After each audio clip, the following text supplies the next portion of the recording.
Welcome to Blue Jay Banner, the Blue Jay Banner postgame show live here at the Let Fly Sports Bar in downtown Omaha. It is a packed house down here, and people coming in after the Jays' big win over Seton Hall, 79-54, and getting ready for the women's game against Uconn, which is going to be probably the largest crowd ever to view a women's basketball game here at Creighton. So, hey, thanks for joining us on YouTube. Make sure you hit that subscribe and like button. It helps us out a ton. Also, use that chat feature down below.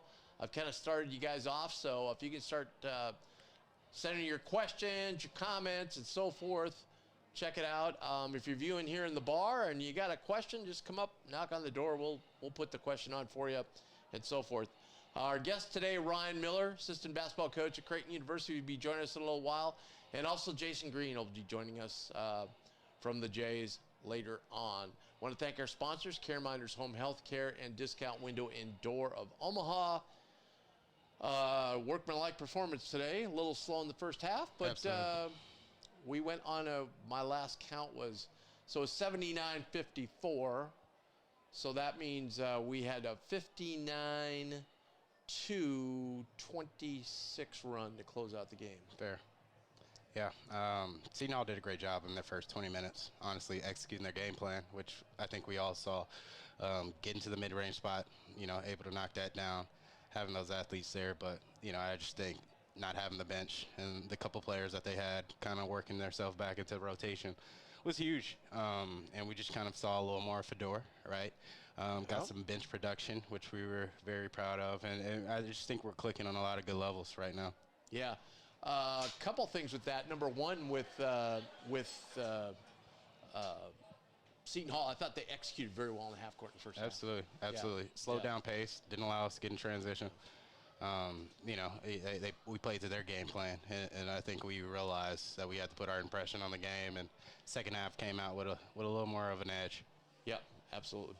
All right, we're going to go, before we get to Coach's Corner here, we're going to go to our first sponsor, and that's the CareMinders Home Health Care of Omaha.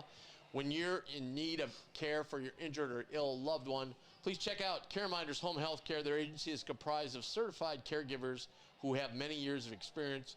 You'll receive versatile, flexible, and customized care for your loved one, and it will give you comfort, peace of mind, and well-being.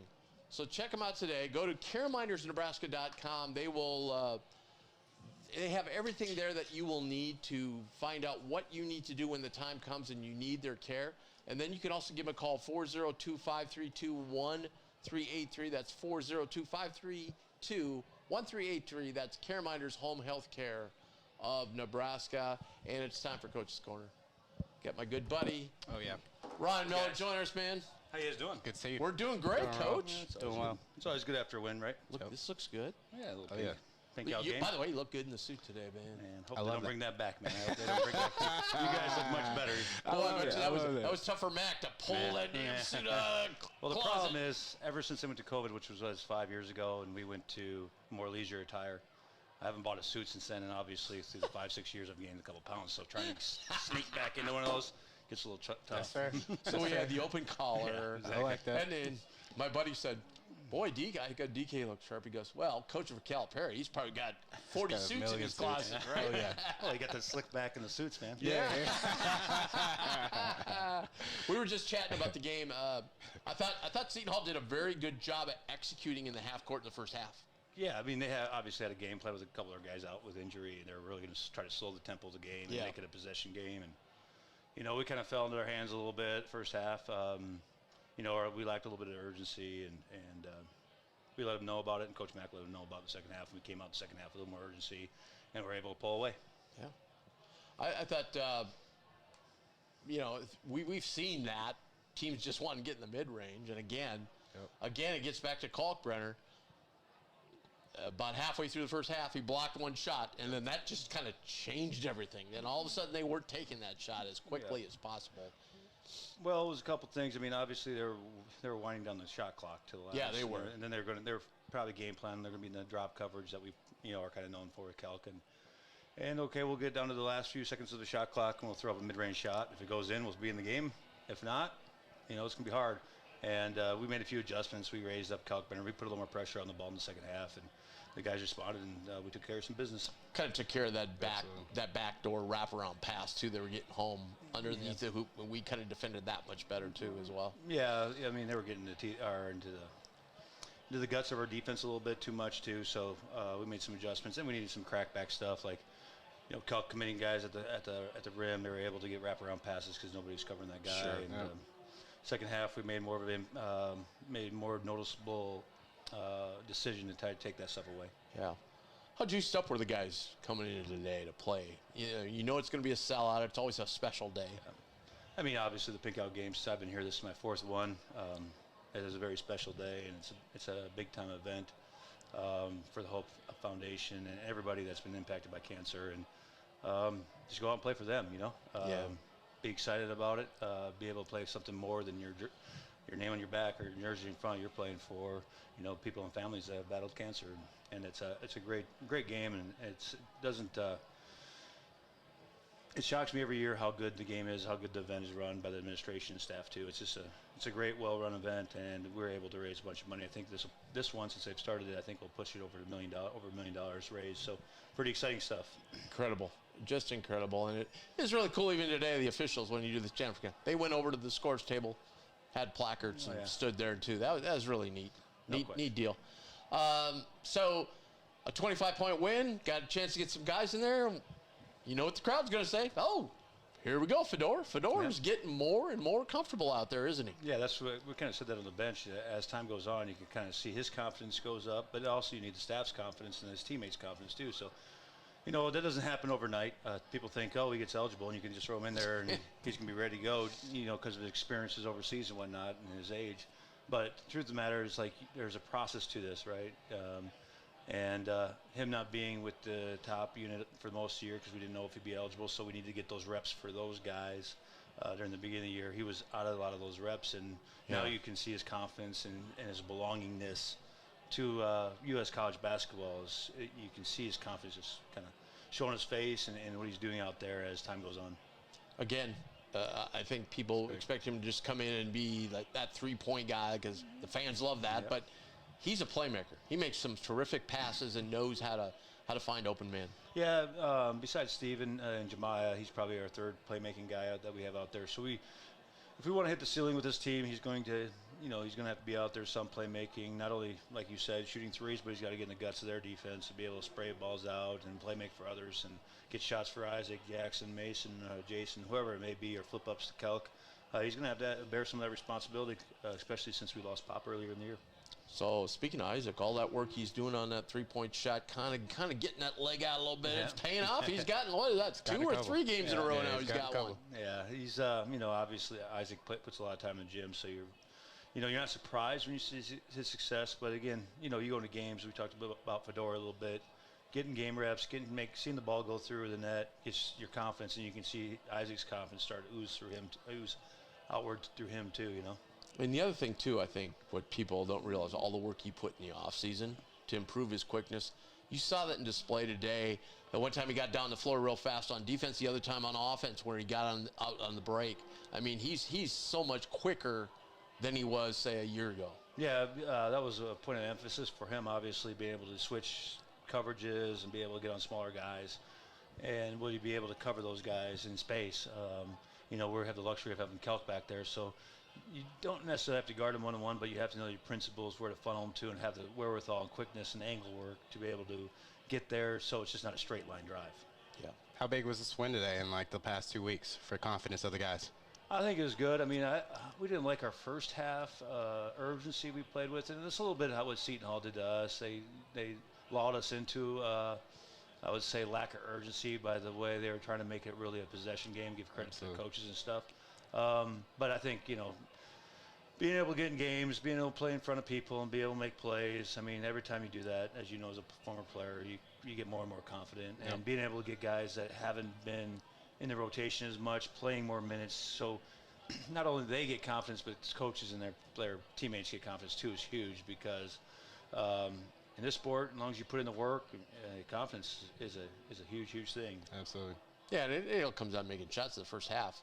We had some pretty good 3 looks and just weren't dropping. Yeah, I mean, Yeah, but that's going to happen. That's part of the game. And at the end of the day, you just got to keep your foot on the gas. You got to stay urgent. Every possession matters.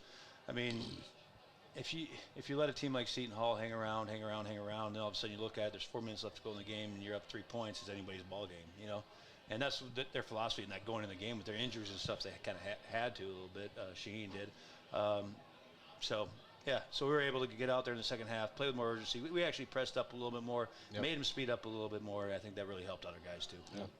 So we get questions from our listeners out there, and usually we answer. But you got you here. Hey, who better to answer me? He goes, got a question about Ty Davis. He goes, what's Ty's ceiling over the next couple of years? He already looks like he's a natural ball handler, but it seemed today to get downhill a little bit, and I agree with that. Yeah, Ty has a bright future. I mean, college first of all, if you're a freshman playing in college basketball right now, good luck. Good luck. You probably can name 10 guys maybe that make huge impacts for Power 5 or Power 6 programs, whatever it is now. So he has a very, very bright future. He has a ceiling to be the guy running the whole team, Stephen Ashworth type dude, but it's going to take a little bit of time. It doesn't happen overnight. The guys he's going against are grown men. College basketball is getting older, not younger. Just like anybody else, we're going to have some issues with losing Kelk and Ashworth after the season over. We'll probably try to fix some of those problems with older guys, just like everybody else, so we can maintain the consistency of a championship-level program. And that's the way it's done right now. So it'll take some time, but he'll get there at some point. Ty comes in and plays with a lot of confidence, right, when he comes in. He has a ton of confidence, and you can see he's a coach's son. I mean, he's smart, he's intellectual, he knows basketball, knows basketball schemes. But physically, and it's a process, like most guys right now. And one day he's going to be a really great Creighton Blue Jay. And in his time here, like when he gets his moments, he's done some good things. So we're pretty happy and proud of him there, too. Absolutely. We knew that the way the schedule was working out, the beginning of this Big East schedule was going to be really tough for us. Yep. Like I keep telling people, I said we're the only team out there that's played the top 4, all played round robin so far. The other teams haven't played everybody yet. Yep. Okay, and we knew we got into this stretch. Now there's some games, we get some home games after that long road trip. We're getting some home games and so forth.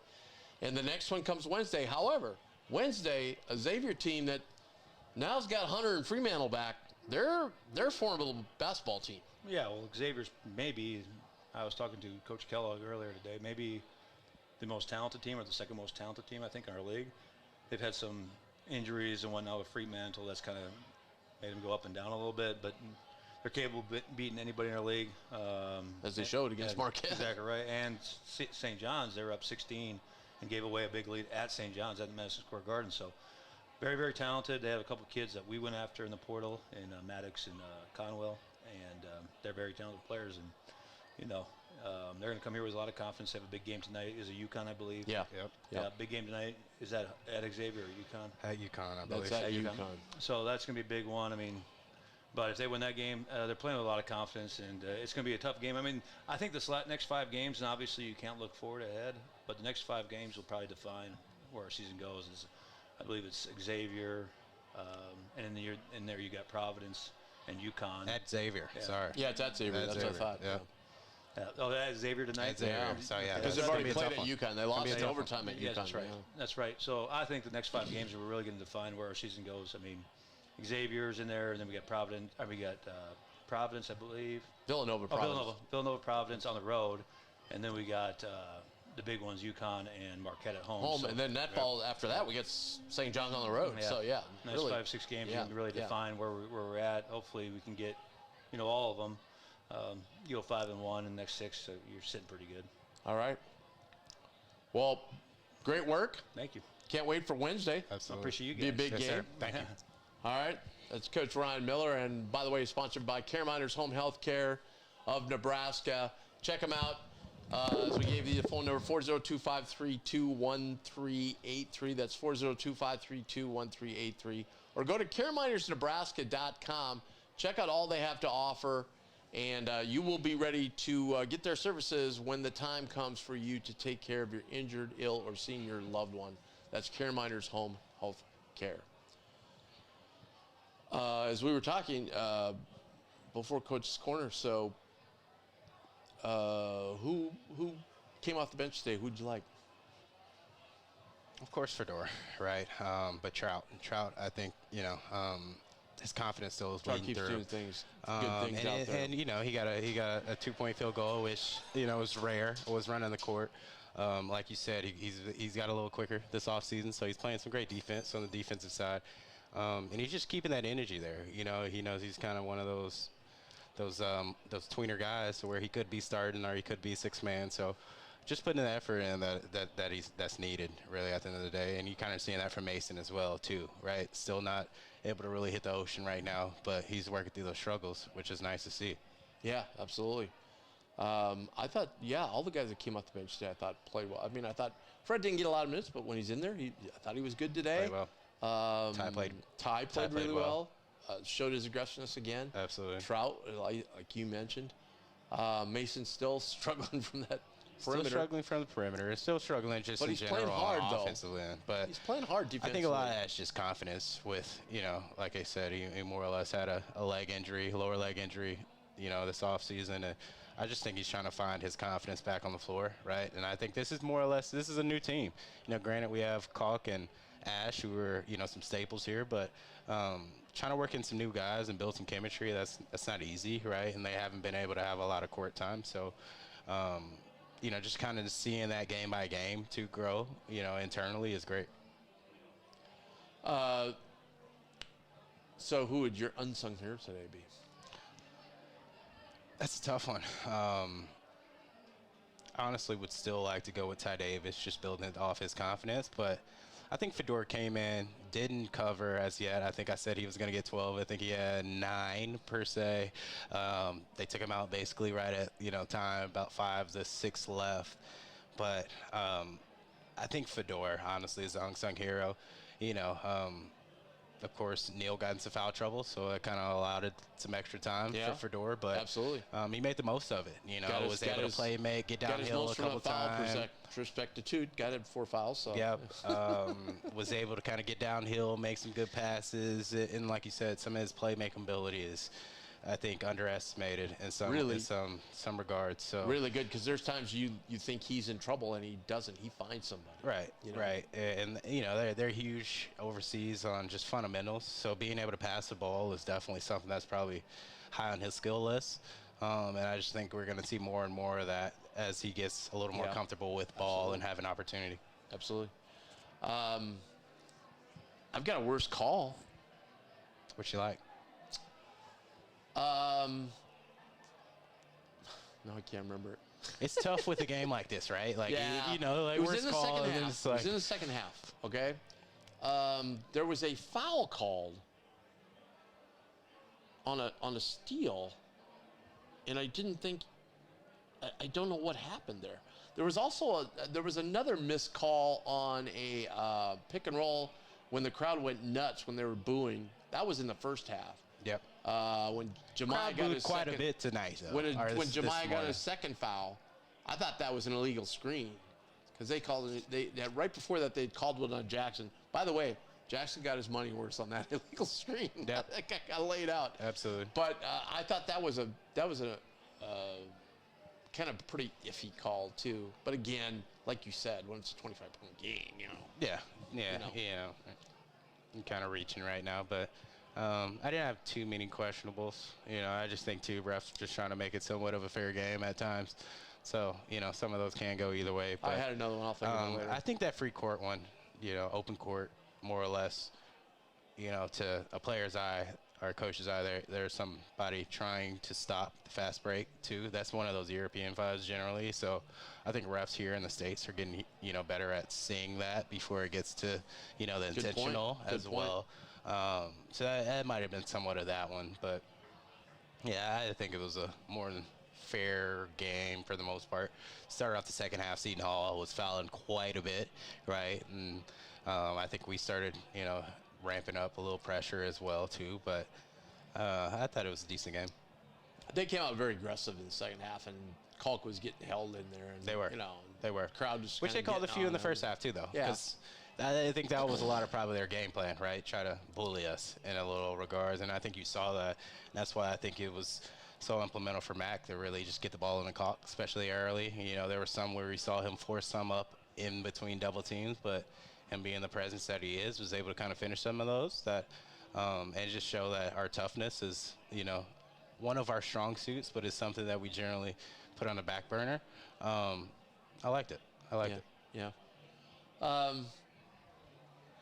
Yeah, I mean, it was a nice game, too, because 25-point win, and yet Jemiah, our third scorer, didn't do much today. Yep. And that's kind of been, the tale of the season right now. So I just think, too, we've found ways to win and find ways for to produce offense, right? And Ash was the one to get it going behind the three-point line in the first half, which really kind of held us in this game, honestly, for a while there.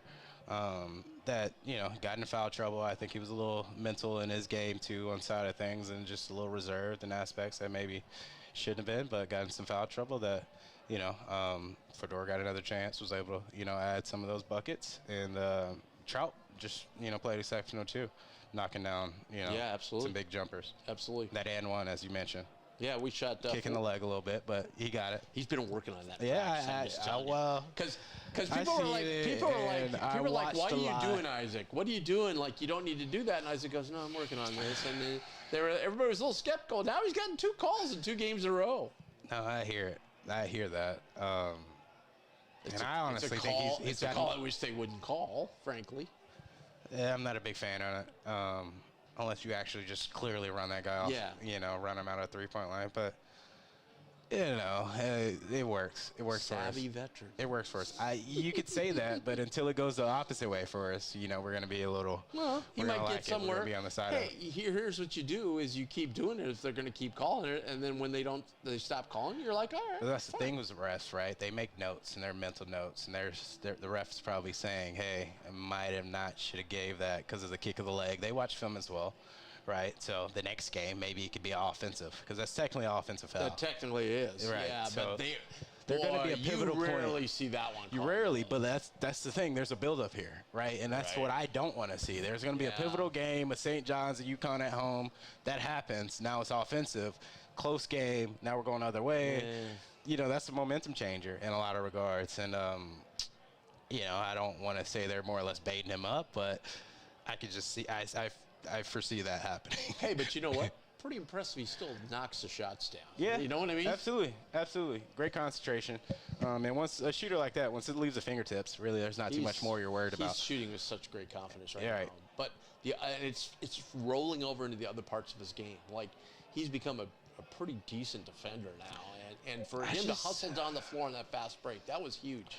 Because I'm like, who's Astros going to throw this to? And there he was. A lot of Mac's philosophy, right? If you're not playing defense, you're not playing offense, right? And so I think, too, when he went through his lulls, some of that was how do I get energy back, right? And when you're getting stops, that provides good energy going down the opposite end. And I just think that he's stuck with it, which a lot of these guys have. And that's just, a big upside to Mac and the group of guys he has.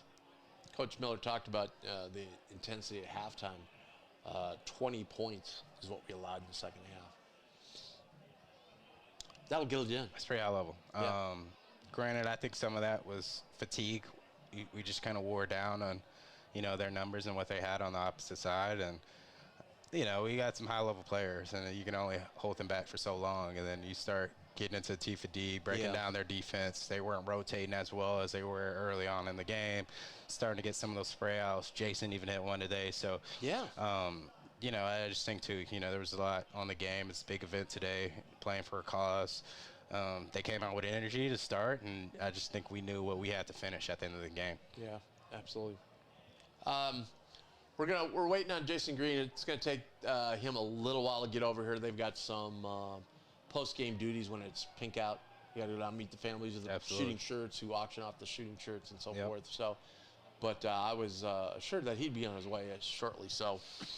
That takes a little bit of time. Yeah. What was the pink out games like for you?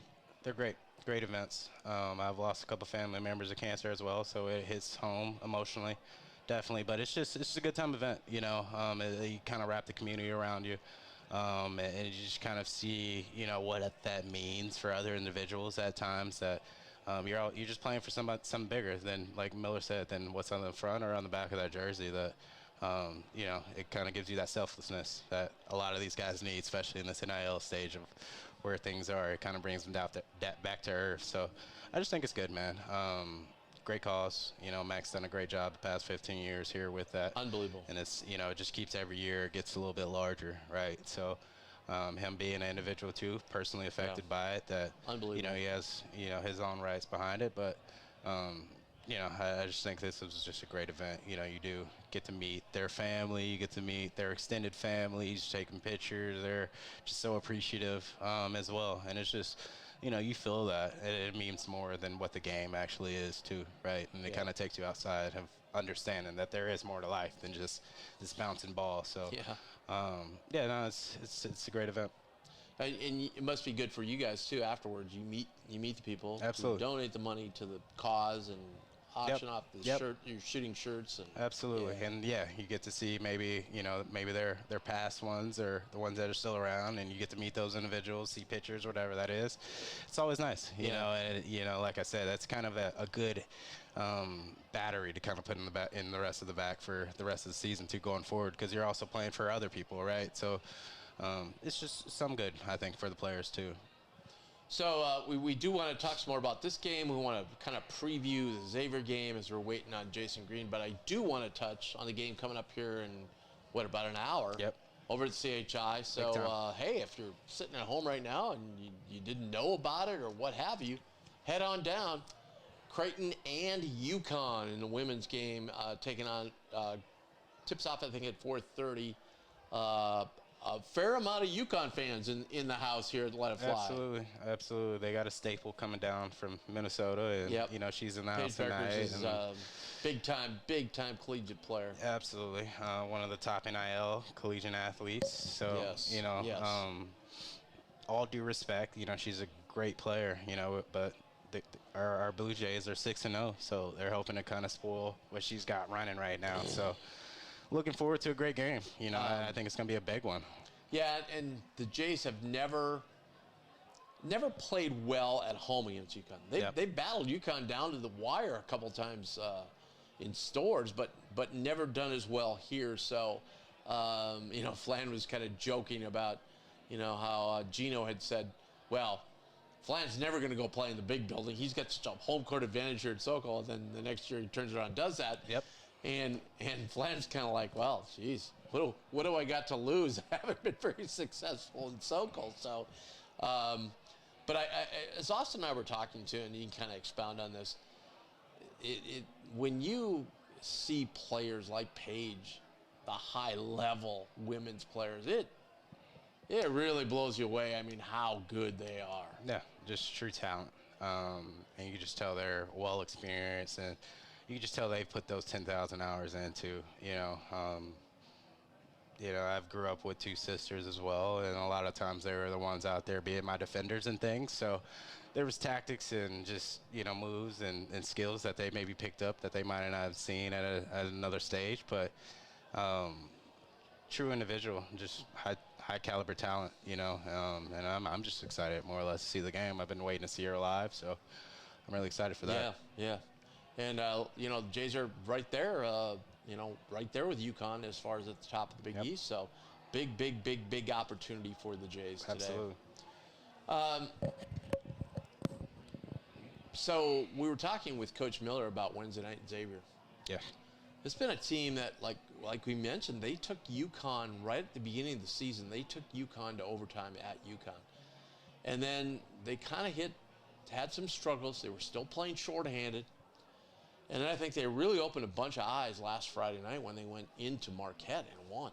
Marquette, yep. And I'm going to say, who was that they had at home? Conwell was that game winner, more or less, Villanova. They've just been trending upwards a little bit. Maybe them knowing, too. Maybe some of those guys who haven't been able to play are practicing, too, giving them some added energy. But they're banding together, you know, and able to string a couple together. And tonight would be huge, you know, picking one up at home against UConn. So, yeah, I'm excited for that game. That's going to be a really big game. It's for all sides, you know, us included, of how much we, you know, have in store for Wednesday. Yeah, to give you just an idea, you know, they struggled. They had that overtime game with UConn right off the get-go. And lost in overtime at UConn, and then lost by 2 at home against Marquette. Yep. So, you're talking. They're 4-5 right now. They could be what, 6-3? Absolutely. You know, and then they beat Seton Hall, but then they lost 2 in a row. They lost to Georgetown, and they lost to St. John's at home. And so they kind of they beat DePaul, and they've got a little streak here. They beat DePaul, they beat Villanova at home, and then went to Marquette, as we talked about. And then, as Coach Miller said, they went at St. John's, had a big lead, lost the lead. It went to overtime. They ended up losing. So they've lost 3 games, 2 in overtime, and another 2-pointer that could have them sitting at 7-2 right now. To kind of give you an idea of how good this team is. Yep. Led by a great coach. Great coach. Great coach. And, he's finding his ways to put these guys together, definitely. As Miller touched on, 2 of those individuals were people we were looking at in the portal. So it's definitely got some talent over there.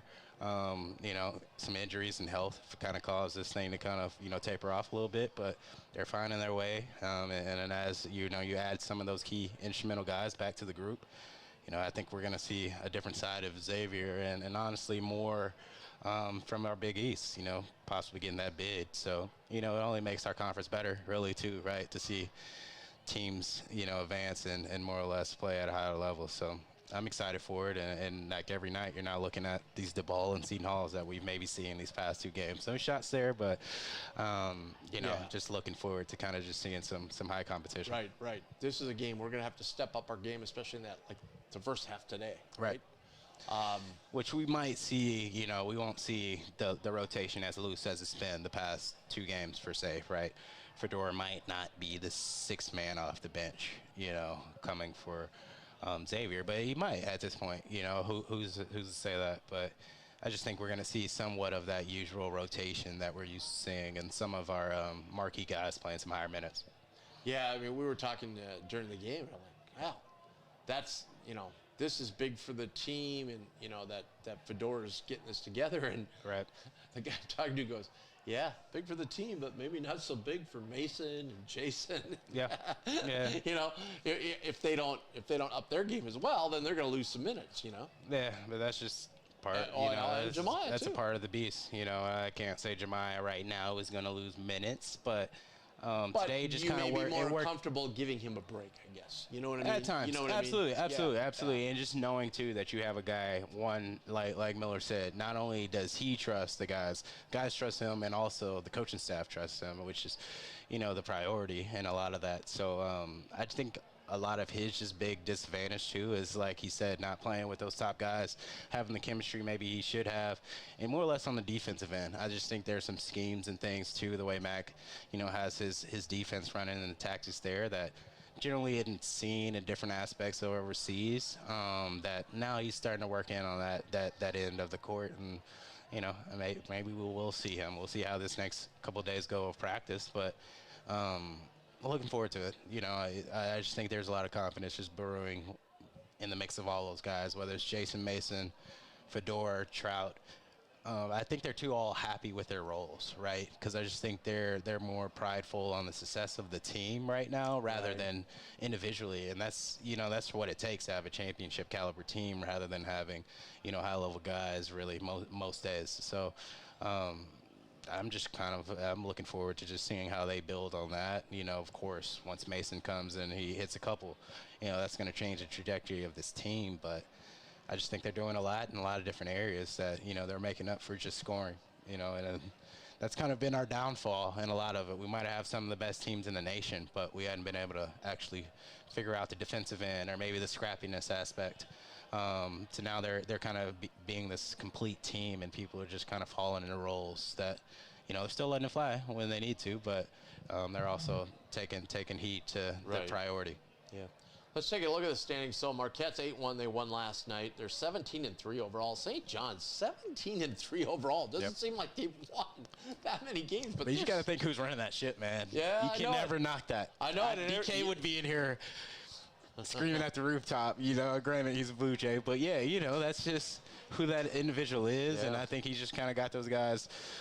He's got a lock on them. 2, but they have a ton of games against the top teams left yet too. And then Creighton 7-2, Uconn 6-2. As we said, they'd be coming coming in shortly, and then the rest of the field. So we got time for a player profile right now, but before we do, we want to talk about Discount Window and Door of Omaha. Tremendous company. They are just fabulous, trusted all around the city. Great pricing. If you're looking for windows, check them out because they've got great pricing levels all up and down, the different kinds of windows that you want. The process from start to finish is amazing. I know because I had windows put in my house from Discount Window and Door, and the whole process was tremendous. So check them out if you're looking for new windows as we head into the spring and summer. You know, the energy efficiency is off the charts as well. So check them out. That's Discount Window and Door of Omaha, 402-884-8989. That's 402-884-8989. And our player today is none other than Mr. Jasen Green. How you going, man? What's up, man? Doing really well. So what's thoughts on the game today? I feel like it's pretty obvious we started off a little bit slow. I think we might have underestimated them a little bit, and that kind of allowed them to stick with us for a little bit longer than we had thought. And then, I mean, second half came around. Coach got on us pretty hard at halftime just about our effort and things we need to do better. But when the second half came around, I feel like we turned it up a lot, and especially defensively. I don't think they scored in the first however many possessions it was. No, we went on a huge run there from when they were up 28-20, and then it was like 55 to 30 or something. They only scored 20 points in the second half, so good. Now, I'm going to talk about the defense. So in the first half, they were kind of executing what they wanted to do, right? Yeah. They were slowing the game down and so forth. Yep. But I'm just wondering in general. So, you know, we play that drop coverage, and teams have always tried to get that 10, 12-footer, and we try and make them shoot that because a lot of teams aren't comfortable shooting that shot. Right. When you're out there defending, whether you're on the wing, down in the post and stuff, and you see that happen, are you to a point where you're like, okay, that we're okay with that shot, or oh my God, there's a guy open? Right. I mean, I feel like with our defense, we just got to stick with it because teams aren't going to make that shot all game. Like, there's going to be times where they make a bunch of them, and there's going to be times when they miss a bunch of them. And the first however many minutes, they weren't missing them. But that just happens with the type of defense we play. But we also kind of took into consideration, like, there was a player out there that we didn't have to guard as much on the three-point line, so we kind of had one person sit more in the gap. That's the adjustment that we made, and it helped us, like, a lot. Like, throughout the second half is kind of when we made sure that we put that guy in the gap to make sure that they didn't get those mid-range shots. I got to ask you another question. This is gonna sound really stupid. So when you're out there, and, like, the game, like, the first half was going along, and, you know, the drop coverage, and the guys are hitting the shots, and then somebody might say, well, I'm gonna take it inside here. You just kind of go, oh man, I don't know about that decision. Yeah, I mean, that's kind of what we're waiting for. We're waiting for him to challenge Kalk at the rim, and I mean, whenever they do it, you see what happens. He's averaging a lot of blocks so far, and I mean, he's just gonna keep doing that. So we kind of bait players into going in to challenging him at the rim, and you see what happens every time. You just run down the floor and go, look, dude. I can tell you from experience and practice, you don't want to do that. You don't. I might tell him the opposite thing just to get him to do it. Such tremendous competition, you know, at the 3-4 spot. You, Isaac, Jackson, Mason, and now Fedor, and Jemai. I mean, you guys have a lot of different pieces you can roll in and out of. Yeah, we do. I mean, I feel like it's a really good thing for us, though, because we're all different. We're all good at different things. You are. You're all kind of different. Have different aspects. And that's why I feel like it's good that we have that many different pieces of the puzzle. Because if we need one thing, then we have to play for that. If we need another thing, we got another player for that. So I mean, there's not really a losing scenario in that situation. Yeah. Right. You you know, we're talking last 4 or 5 games about Isaac and how, you know, he's shooting so well in practice, just hadn't translated. Now it's translating to the games. He's getting comfortable. But I've noticed the last couple games, you're getting more comfortable from three. Yeah, I am. I mean, that three I had last game, that little dribble out, because my man was sunk so far off me because they're so focused on keeping the ball out of Kalkbrenner's hands. So it just gave me so much space to line it up, which was really good for me because I was able to get comfortable there. And then this game, I think I had an opportunity in the first half to shoot a shot, like with the shot clock running down, but I didn't do it. And Coach got on me a little bit about that. So, I mean, gave me the opportunity again in the second half, you know I'm going to shoot it. And then I'm going to shoot it confidently, too, because, you know. But, yeah, I feel like I'm getting a lot more comfortable in there, too, which is really good for us. Yeah, absolutely. It's great to get a couple games like this now, right? So you can get guys like Ty in the game. Fedora's able to play more and getting used to it, right? Yeah, absolutely. I mean, it's like games like this where we can have a little bit of comfort and just allow players that don't usually get as much time to get in just to get them more comfortable because we might need them at some point that we Sammy got in the book today. He did, yeah. I love that dude. Oh, yeah. Love that dude. I know you touched a little bit on just like the interchangeability of you three. How big has that been just as far as just buying into roles? I think it's been huge for us because that's one thing Mac preaches is just being a star in your role.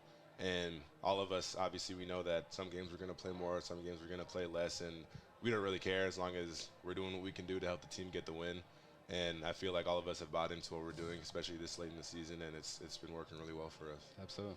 We're here with JASEN Green. By the way, thanks for coming over. I know today's nuts with the women's game going on later and parking and everything. Yeah, it took like an hour to get here, 5-minute drive. Hope you didn't have to walk like 40 miles. Thankfully, I found a pretty good spot. Oh, nice. Yeah. Well, that's good. Tim should have valet for you, shouldn't he? Yeah, should. He should. He should. Maybe next time. He should. Just another thing on Tim's list. Yep. Get valet. I'm putting that priority, Hey, Austin, that'll be next year. I'll get a text from McHugh going, hey, you need to have parking spots for these guys. That's priority, Tim. It is. Yeah. So we were talking about, we've had a couple of games now. We knew this part of the schedule was going to kind of flip around our favor, especially got off that road, that 4 to 5 on the road. Now we have some home games. Big home game wins against Xavier. This is a team that, we were just looking at their schedule. They've lost 2 overtime games and another game by 2 points. They could be sitting there at 7-2 with us. I mean, that's how good of a team they are. Yeah, they've had a couple of bad breaks, but they're going to be as good as any team we've faced. So we've got to come into the game with the mindset of these guys are one of the best teams that we've played, and we have to give it everything we've got. That's how we got to come into every game. Now, he's been hurt so much, I kind of forget. So have you played against Fremantle before? I don't think or I against have. Against Hunter? I think I played against Hunter. Hunter, yeah. Yeah, but not Fremantle. Yeah. Last year when I played. I don't think they've been together for a couple of years because of the injuries and so forth. And man, with both those guys back, that's probably as good a 1-2 punch down low as anybody's got in the conference. Yeah, it is. It'll be a tough one, but I mean, I'm pretty confident that we can do what we do, and I mean, it'll be a tough game, but I feel like we can get it done. Oh my God! How did say that? Yeah. I looked up? Texas was down by 7 absolutely. with like a minute and a half left. Absolutely. Wow! Oh, look at Mr. Texas. No, I was just saying that was a big time game there. That was. Wow! I turned around and I go, why is everybody going? They got Kaluma over there too now, so just one of the old boys. He's why is everybody going so crazy? And I looked, and then dude threw up about a 35-footer that just hit off the front of the rim. Yep. Wow, that's a big win for Texas because they were right on the bubble. JASEN, are you going to go watch one of the childhood friends play, or what's that? I would if I could, but I mean, this will be a good game, though. I saw it. One of my friends was talking to me about it. We played on the same high school team as me, but it should be a good game. I'm definitely going to watch this once we're done. That's fair. For sure. Do you watch much of his games, or? Oh, yeah, I do. He's doing really well. And last year I also watched him a bunch, too. Nice. But I feel like he could have gone to the league last year, but I mean, his decision. That's fair. That's kind of a big game for Wake because they haven't had a lot of high quality wins, and in the ACC they're not going to get a lot of high quality wins. So this is getting Duke at home. This is about as big as it gets. That's rare to say now too, Tim. What's that? A lot of high quality wins in the ACC, right? Like times are changing. That's it, man. I mean, you got Duke. You could say North Carolina's in the field anyway. Actually, team nobody talks about is a high-quality win right now is Clemson. Yeah, I mean, they're probably the second-best team in this league right now, although I would argue it's probably Wake. They just haven't played the upper echelon yet. Well, we're going to find out today. It's 7-4 early for Duke. So what's that? How's school going back? Are you excited to be back at school? Yeah, I'm excited a little bit. I mean, I'm taking, I think, 5 classes this semester, but it's going well so far. I like all my teachers. I got Isaac and Shane in a couple of my classes too, which will be good. Especially when we're on the road, we can just help each other out a little bit. Oh, that is cool. Yeah, no cheating, obviously, but we'll just give each other a little help. And but yeah, classes are going pretty well so far, and hopefully it's gonna be like that throughout the whole. Who's the guy from first day, like August 1, till now? Who's probably the player that's made the biggest improvement? From And there might be somebody that doesn't play that much, or it might be somebody who plays all the time. right, But yeah. Talking just this season. yeah. Are you talking academically or? No. Oh, I wouldn't know academics. yeah, that's right. I was confused there. I didn't go to school till like Thursday at noon most weeks. So.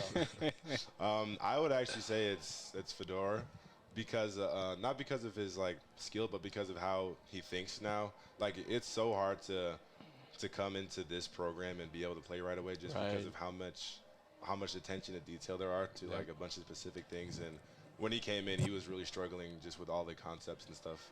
Like stay on your feet whenever there's a shot fake or and no outside, like just a bunch of stuff like that. But as time went on, he kept getting better and better each day, and now I feel like he's the best player that I've seen him so far. Which is Would really you say good. scout team more or less helped him too? Kind of get to that pace a little faster? It definitely helped him get comfortable for sure, and he got a lot more touches when he was on the scout team too. And then like Mac would still get on him if he did something wrong, even if he was on the scout team, which is really good. So he got a lot more time on the floor, which ultimately helped him.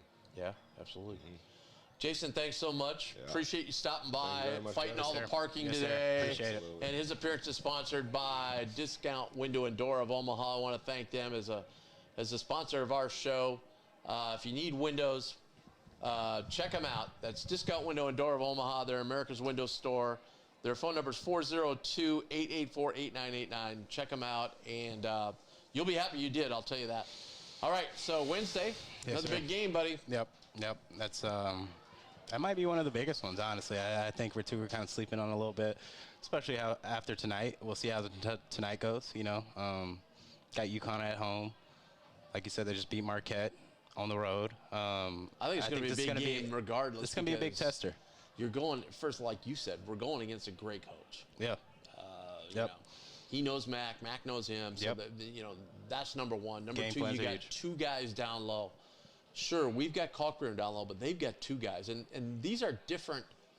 You know, Fremantle's not going to be scared to go against Creighton. He's going against them tons. Not at all. Not at all. And Hunter's a different player than Fremantle. Hunter's more of a physical guy. Explosive type guy. Fremantle's more or less going to get behind the arc a little bit, space caulk out. Yeah. So, it's going to be, some chess matches going on between Mac and Miller there. Yeah, and I think it's probably going to boil down to how well the guards play in each team to get that win. Yeah, I'm excited for this one. All right, we won't have a Blue Jay banner on Monday, but our next show will be the postgame after Xavier's show, so thanks so much. If you're watching on YouTube, thanks so much for watching. Make sure and hit that subscribe button. It helps us out a ton, and we will be back with you on Wednesday. Have a great weekend, everybody.